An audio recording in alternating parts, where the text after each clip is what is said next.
So end of life, meaning the actual dying and death, look very different for every child, in terms of whether it's, even if it's anticipated, that it actually happens quite quickly. That for others, there may be labored breathing for many, many, many hours, and people know it's going to happen, and it takes a long time.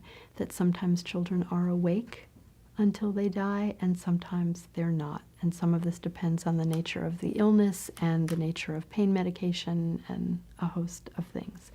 And sometimes people are surrounded by their parents and loved ones, and sometimes the death occurs when somebody's sleeping, and sometimes it occurs when nobody's in the room, and we don't have any control of how that happens. There are certainly situations where it seems as if the child knew it would be easier if the parents were not in the room.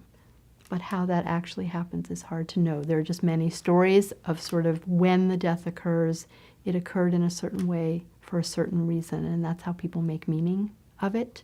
There are certainly horrific deaths in terms of what they look like, and the hope is always, and certainly with both more technology and more medical awareness and palliative care, the ability to anticipate some of that and to plan for it, and ideally to prevent that kind of thing, is the hope.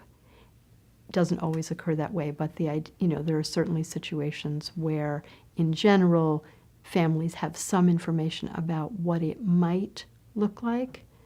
What it actually looks like is unique each time.